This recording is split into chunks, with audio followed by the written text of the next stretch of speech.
Hi, everyone. Welcome to the podcast. I'm Larry Holm. Our episode this month focuses on how children deal with grief, and it's an interesting one to me for a couple of reasons. My late wife, Sarah, and I didn't have children, but I have often wondered how I would have explained what was happening to Sarah and her eventual death if we did have kids. How do kids of any age process the news of a friend, sibling, or parent's passing? How does grief affect their everyday life and their personality moving forward? Does a child's grief mirror an adult's, which is unique to every person? How do you even begin to explain death to a child? Sometimes I think it might be harder on kids due to their age and capacity to understand what just happened. But then I think they might be too young to fully process this tragedy, and maybe that's a good thing. My two guests this month help children in different ways to help kids understand grief and how to deal with it. Tamara Ellis Smith earned her Master's of Fine Arts in Writing for Children and Teenagers and is the author of 5 children's books. Her latest one is titled Grief is an Elephant, and it beautifully illustrates how there is not loss without love. Dr. Julie Kaplow is also joining us today. She is the Executive Director of the Trauma and Grief Center at the Meadows Mental Health Policy Institute in Houston. So, with those introductions, let's get started. Tamara, Julie, welcome to the podcast. Thank you. Thank you for having us. Tamara, let's begin with you and talk a little bit about the inspiration for your book, Grief is an Elephant. When I first saw the cover, which is this massive elephant next to a small child, I thought, I can relate to this elephant representing my grief, especially when it was so fresh to me after Sarah's death. I almost don't want to describe it as a children's book because it really captures what grief could feel like at any age. So, what was it that led you to tackle this subject? Was there something in your own life that motivated you? Sure. Good question. I will tell you that the first incarnation of Grief is an Elephant actually was not about grief at all. It was about waiting. So I had this idea that I wanted to write a book about all the different ways it felt like when you waited, from, waiting in the dentist's office before you have a cavity filled, or waiting in your bed the night before your birthday. And I envisioned waiting as this kind of creature that had all of these different parts, but was this large thing, thus an elephant. And I probably wrote somewhere upwards of 24 drafts of this story, and it was totally not working. I couldn't get it right. And then in sort of rapid succession, my son's friend died, and a few months later, my friend died. And Waiting is an Elephant pivoted immediately to Grief is an Elephant. And it was one of those experiences where the story just came pouring out of me after that. And I knew that it was the right thing. So how did you pick the various animals, from a large elephant to eventually a very small firefly and the animals in between? That's a great question. So when I originally sent it to my agent, who then sent it to who would become my editor, I only had the elephant and the firefly. The whole story was about grief as this large, making it hard to breathe kind of entity in this little girl's life. And then she transforms it toward the end of the story into a firefly. My editor, or my editor-to-be, she hadn't bought the book yet, said to me, what if you played around with some other animals? What if you sort of filled in that continuum from elephant to firefly? What would that look like? What would those animals be? Would you be willing to give that a try? And the minute she said that, I felt like, yes, that makes sense. Grief is so many different things. It is a gradual process that goes in many different directions. Like, all of that lended itself well to this menagerie of animals that could represent it. And so I got right to work on doing that. And Julie, would you say this is kind of a typical way to process grief, going from this massive, big, hovering elephant to something that we all who are grieving try to get to, maybe a small firefly? I think so. And I think that's the general trajectory. And Tam did such a beautiful job of depicting that often we do go from the elephant all the way down to the firefly. But I do want to just mention that, grief comes and goes in waves, kind of like waves of the ocean. And so that elephant is bound to come back. Yes. And I think, Tam, you did a great job of sort of showing that. But I think it's also important for people to realize that, it can be 5, 6, 7 years down the road and, the elephant is back. And often that just kind of comes and goes depending on what's going on in the child's life. Certainly around times of transition or important life events, that elephant may show up again. Yeah. Yeah. That is so obviously so true. And I'm glad that you're bringing that up. And I thought about that as I was writing the story. And what I decided finally was that I wanted to show that there was movement from one feeling to another, all of which was encompassed inside of grief. But it was that movement that was important, not the actual direction of that movement.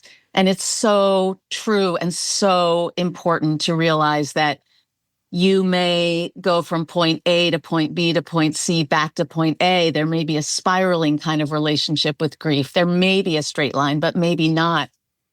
And so I hoped that the story would inspire conversation where that could be, an important element of it. The other thing that's interesting if someone's looking at the story is that what my illustrator did, which I think is brilliant, is that she keeps the animals on the page, even if they're not the focus of that moment in the story. So like they're there, right? Whether you're focused on it or not, they might come back, they might not. But they're all a part of the process in any sort of configuration. I know in my grief, I can have every animal throughout the day. Yeah. Which yes. to Julie's point and to your point, it can start out as an elephant and go really small, but then jump up to a mouse or whatever. And I think that's what, to everyone's point, that's what grief is. It's this uncontrollable emotion, and it's just at a different percentage each time you experience it. Tam, I really connected when you described grief as a fox, and let me read a little bit of what you wrote about the fox and grief. You wrote, she hears you. She has those colossal, clever ears, but she doesn't ask for anything. She just settles in for a nap. When she's rested, she shows herself back out. I know when grief hits me, it can settle in, as you perfectly, described it. And then we need to, I guess, experience it and absorb it and live in it, and then hope that it quickly does show herself back out. I thought that was a really good description for where I think I'm at in my kind of everyday life as a griever, the fox. Right. Yeah, I appreciate you focusing on that. And I know exactly that feeling that you're talking about.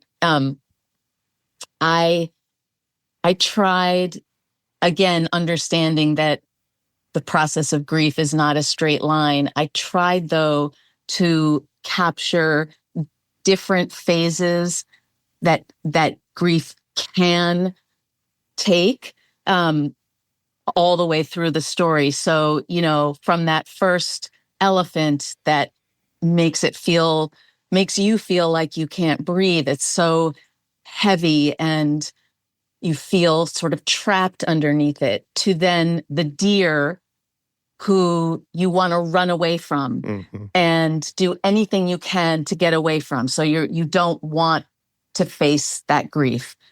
And then the fox.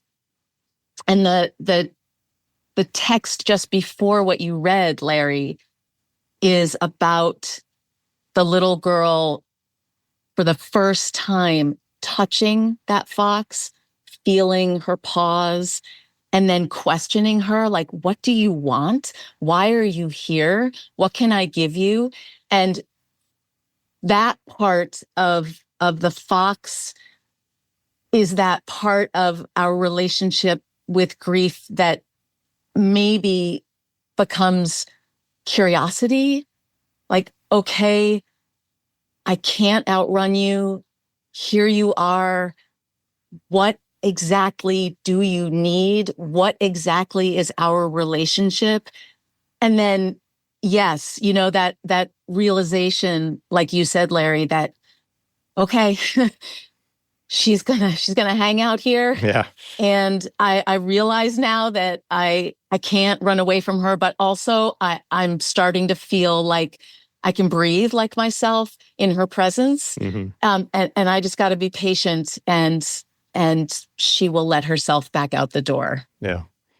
Julie, any follow-up to that from your perspective, coexisting with grief? I love that. And I love that metaphor. And I think that that is so challenging, right? I mean, especially for children to be able to just accept the presence of grief, that most of the time they're either trying to avoid it or run from it or push it away or replace it. So I think, that part of the book actually, Tam, really stood out to me as being so profound, that you're actually touching the grief, you're accepting that it's there, and just kind of allowing it to be present and allowing it to subside. And I think that was just such an important piece of the book. And just curious, Tam, how many go-arounds did you have with trying to match up the perfect animal, which you eventually do, with different types of grief? How long did that take you to match those two categories up so well? Yeah, that's a great question. It didn't take me actually all that long. I think maybe I had 2 or 3 groups of animals that I was working with before I landed on these. What I knew from the get-go, what my editor had sort of set in motion, was this idea that the animals, of course, had to become smaller and smaller and smaller, but I wanted them to all have enormous ears.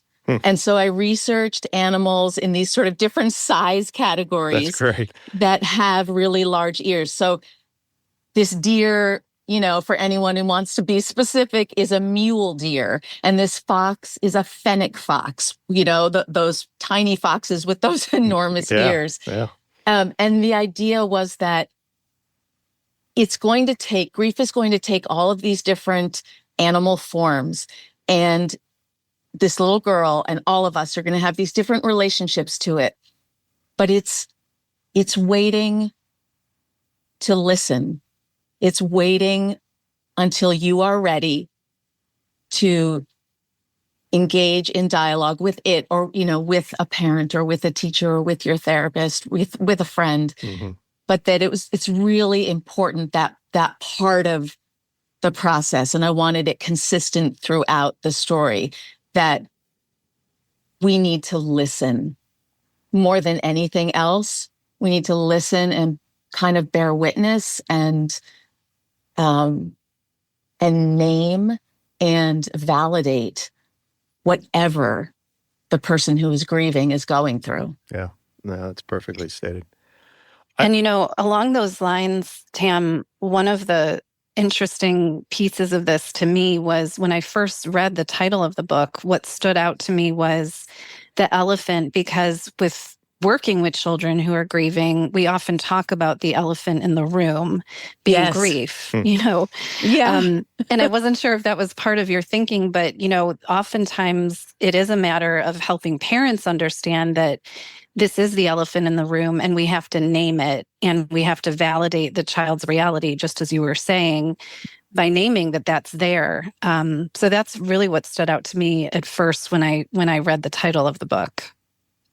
Yeah, right. It's like the elephant in the room is kind of invisible, but I've just, okay, let's place it front and center Right. as this enormous creature with heft and weight and breath, and life. Yeah.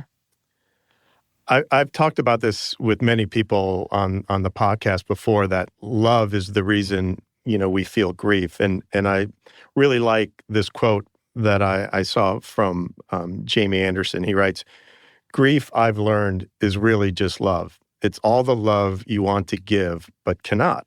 All that unspent love gathers up in the corners of your eyes, the lump in your throat, and in that hollow part of your chest. Grief is just love with no place to go." And I was wondering, Tam, if that concept of love was the initial foundation, to your story, or did it come to you over time? That is such a beautiful quote first. And yes, well, here's what I'll say. In hindsight, I am certain that love was the foundation of this book. At the time that I made that pivot and it began pouring out of me, I was trying to kind of do what I hope the book does for everyone who reads it. I was trying to name what I was feeling. I was trying to get a handle on exactly what was going on inside of me. I often write stories based on questions that are confusing to me or that I can't quite answer. And my hope is that as I plow through the story, I will come to some sort of answer or some sort of clarity. And I think I was doing the same with this. What is grief? What am I feeling? How can I express this? How can I name this? Mm-hmm. But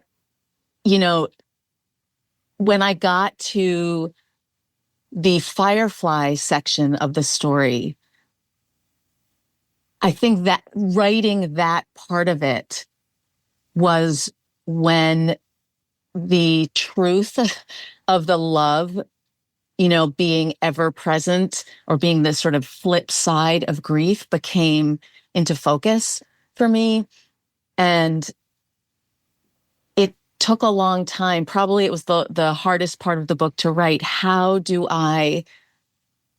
What is it that I want to say? Number one, what is it that I'm feeling?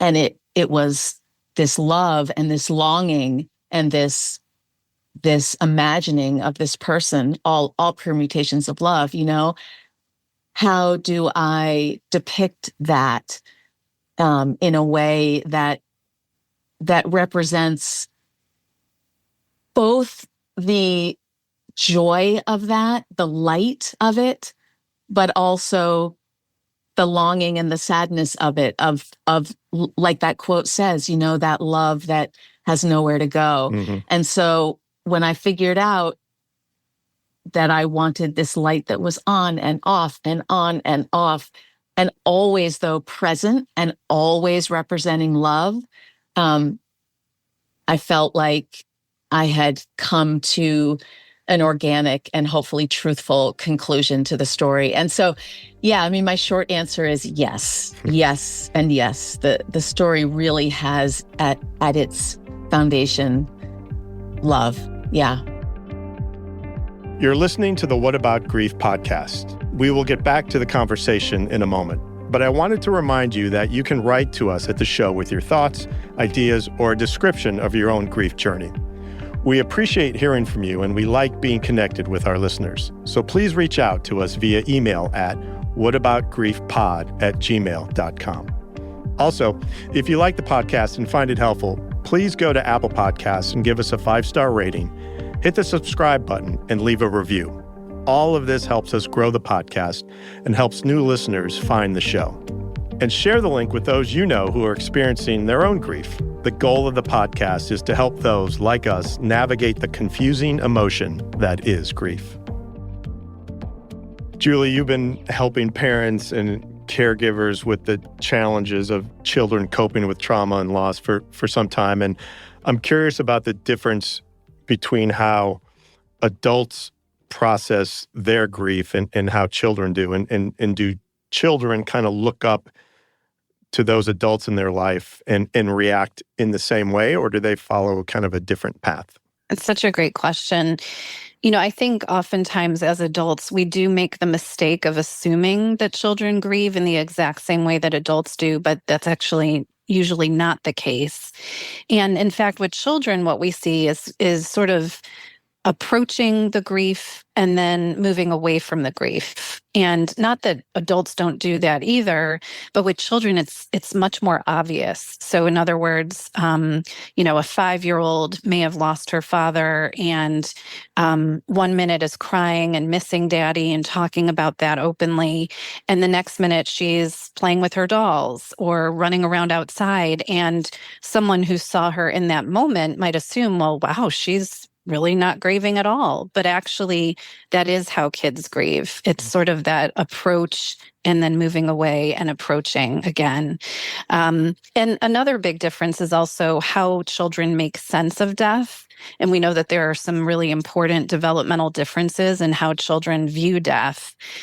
So for example, for toddlers or preschoolers, they may sense that the person is gone, but they often believe that death is reversible. So they're anticipating that the person is going to come back. Mm-hmm. And they have not necessarily grasped that the person is not coming back physically. Whereas older children, especially, once they get to adolescence, do understand the permanence of the loss. And for that reason, we tend to see maybe more severe symptoms of depression or even post-traumatic stress in that age group because they understand that this is a permanent loss. Mm. So what point then does that young child even understand what death means if they think that the parent or whoever, the friend, might come back into their lives? Yeah. So usually we start to see that transition around age 6, where kids really do start to understand better the permanency of the loss. And often at this age, they still struggle with the concept of body versus soul. And, certainly many adults struggle with that too. Mm-hmm. And certainly the child's family and their own spiritual or religious beliefs play a role here. So they may struggle with that concept, but around age 6 to about age 9 is when kids kind of externalize the grief and see death as something tangible or scary. So sometimes they can imagine that it's a scary looking skeleton or something right out of, Halloween. Mm-hmm. And at that age, they're really externalizing the death. And what happens is over time, certainly as they start to get into ages 10 to 12, they're better able to grasp the concept of body versus spirit. And they may believe that their own actions caused the death. This is the age, again, starting around 10 to 12, when they start to create narratives in their mind about how they may have been responsible. And that's part of that developmental phase of feeling like they're almost like the center of their world and feeling like somehow they may have had something to do with it. So again, that's when we do start to see that spike in more symptoms because of both knowing about the permanency of the loss as well as potentially feeling like maybe they had something to do with it. Boy, what a heavy emotion or responsibility that must be for a child to feel like they had something to do with the death. Yes. Yeah. Absolutely. My gosh. So there is really a difference between a young child and a teenager in how they understand and deal with death. Yes. And, another major difference is for young children, they tend to be more focused on the present. So, literally, who is going to make me breakfast or who's going to help me with my homework today? Whereas adolescents really start to think more about the future. So they're thinking about, who's going to help to get me into college? Who's going to walk me down the aisle? What is my future going to look like without this person here? So, it takes on a little bit of a different meaning depending on that developmental phase of the child. And maybe they have to feel like, oh, now I have to be that father or that mother maybe to the younger child or to the rest of the family members. Is that true? Exactly. Yeah. Yes, for sure. And you said something earlier that I think is really important, and that is that, children look toward the adults to really figure out what does grief mean? How do you grieve in a normal or healthy way? And what parents often get worried about is, we'll hear things like, well, I don't want to cry in front of my child. I don't want them to see me this upset. The reality is that kids need to know that it's okay to be sad and to see the parent crying and to see that, what, for the next 20 minutes, I'm going to be crying and I'm going to be upset and I miss your dad. But then those 20 minutes pass and they are up and making dinner and functioning and doing what they need to do. And so recognizing that it is okay to be sad, it is okay to cry, and that, again, those waves of grief are going to come and go. And that doesn't mean that they will be stuck there, that can pass. Those waves of grief will pass. So, as adults, tell us some of the signs that we should be aware of when we see a young child grieving and how we can maybe start a discussion or help them with their grief. Yeah. We've, in the work we've done with bereaved children, we've identified about 3 primary grief-related challenges that kids can have and that they typically have. The first is what we call separation distress, and that is really missing the person. So yearning and longing for the person.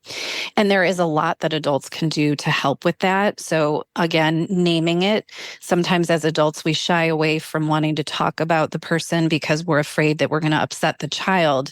But what we hear time and time again from kids is that they want to talk about the person, that they want to hear their name.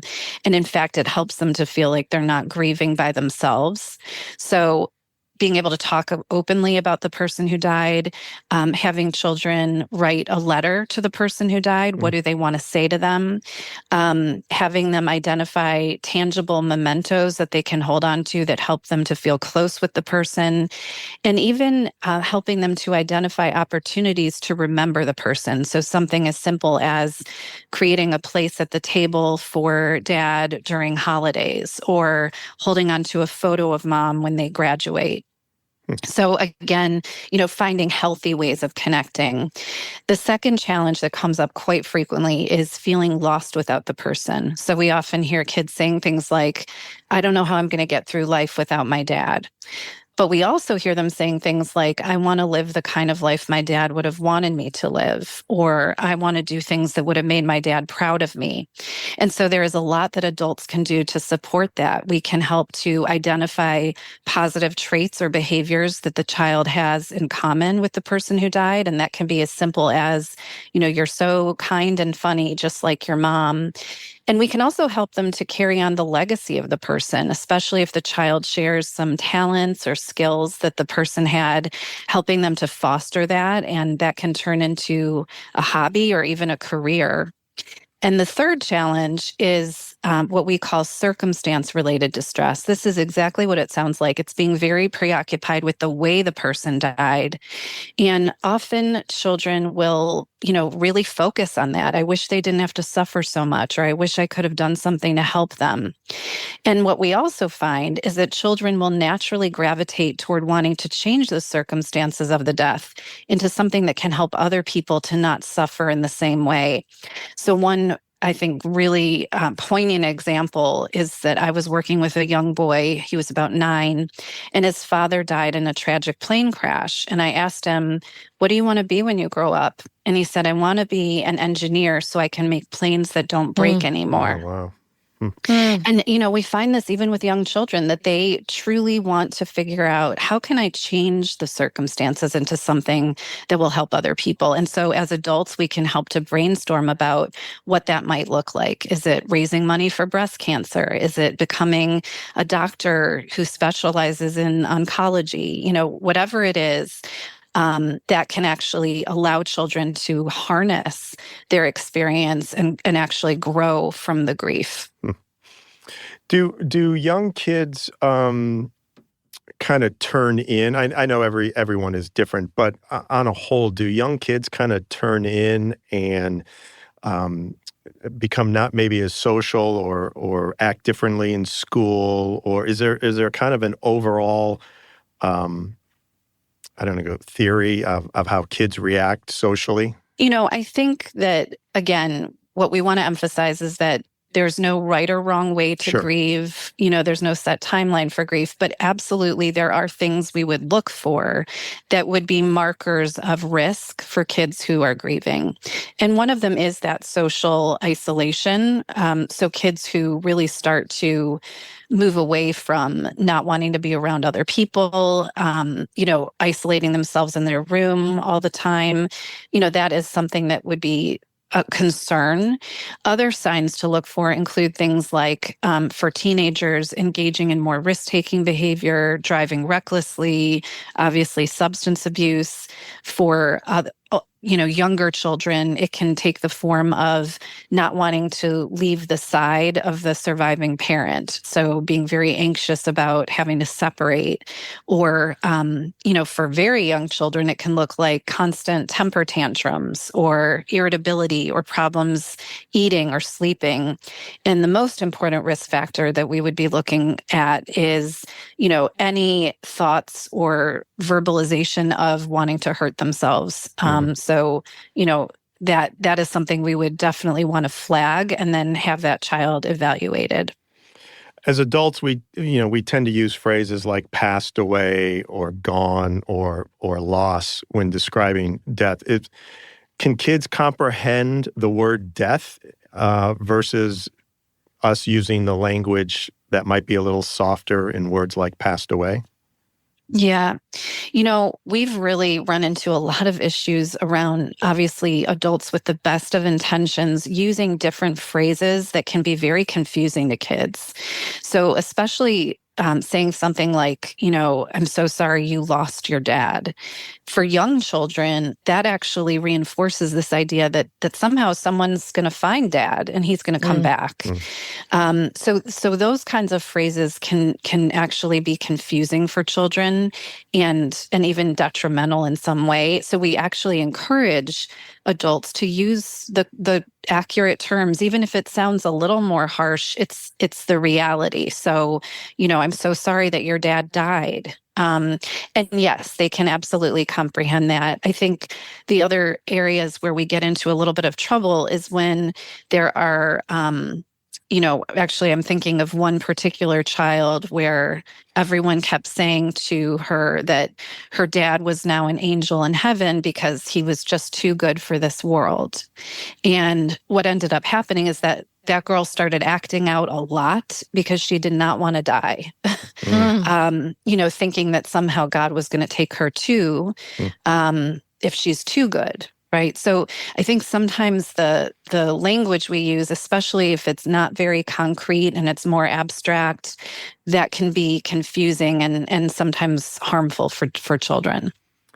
And I recently heard that it's better to share the news over a few short conversations instead of one long sit down, maybe because of children's comprehension and attention span. Is that true? Is that false? Does it depend on the child? Yeah, that's a great point. And I think that is true. I think what we normally want to do is really allow the child to guide the conversation. So we might, talk about, the fact that dad died, and we might say, give them sort of the simple facts in a way that they can understand, and then turn it over to them by saying, what questions do you have for me? What worries do you have? And really allowing them to ask the questions. At that moment, the child might not be ready. They may not want to talk about it, but leaving it as sort of an open door. If you don't have questions for me now, let's talk about it later. And really helping the child to understand that this is not a one and done conversation, that we can revisit it time and time again, and allowing them to guide the conversation so that we're not providing them with an overwhelming amount of information and we're not avoiding the topic. Yeah. And do you think grief surfaces later when a child experiences loss at a really early age? I think it absolutely does. And I think that, there's something that we refer to as loss reminders. These are people, places, things, situations that remind the child of the absence of the person. And it can be something like, even going to the movies, if that was something that they used to do with the person, or seeing an empty chair at the dinner table, or being around other people who were friends with the person. So all of those things can bring up those feelings of loss for kids and adults alike. And that can happen immediately after the loss, and it can happen years and years later. And one of the things that we have found in our therapy with kids who are grieving is that helping them to identify what those loss reminders are can actually empower them and help them to feel like their feelings are not out of control. So oftentimes they'll be walking around in the world and all of a sudden have that intense wave of grief and not know why.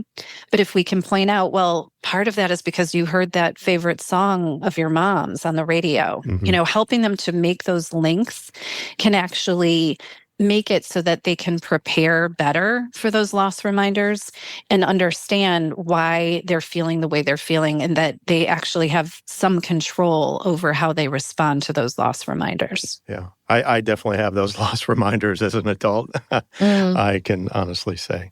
I'd like to end the podcast with you reading to the listeners those last couple of pages when you introduce the firefly to the end of the book, if you don't mind, because I think it would be really meaningful for all of us to hear that and kind of leave this podcast with that note.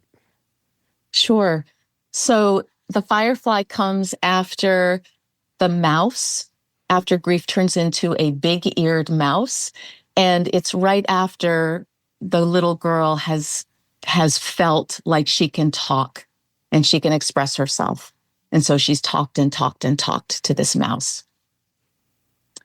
Talk until the stars begin to come out, until listening becomes light, until grief becomes a small, smaller, smallest firefly. You can hold her in your palm, uncurl your fingers, and watch her fly into the night sky. As her light flickers on and off, on and off, on and off, you'll remember. Remember and wonder, remember and miss, remember and love. Yeah, remember and love. It's a really beautiful written and illustrated book that I really think will help parents, children. I know I got a lot out of it as well. So I thank you for writing that. Thank you, Larry. That means a lot to me. And thank you, Julie and Tamara, for your wisdom and insight on a conversation that we could keep going on. And hopefully we will one day down the road. But I thank you both for your time and what you are doing to help children and adults recognize and deal with child grief. Thank you. Thank you. Thank you, Larry. I want to say, too, that I am so thrilled that I got to listen to you, Julie. And I learned so much from you. And I feel really fortunate that it ended up that way, that all three of us are together. So I appreciate that. No, and honestly, Tam, I love the book. I'm absolutely going to be using it with the kids that we work with. So thank you it was just an amazing, beautiful book. Oh, thank you. Thank you. Thank you both. Remember, if you're experiencing grief, you are not alone. My thanks to Tamara Ellis Smith and Dr. Julie Kaplow. What About Grief is available monthly on all major podcast listening platforms. Please follow the podcast as well as rate and review the show on Apple Podcast. The executive producer of What About Grief is Marcia Anderson. Logo artwork was designed by TED Studios. This episode was recorded at BAM Studios in Chicago. And lastly, feel free to email us at whataboutgriefpod@gmail.com.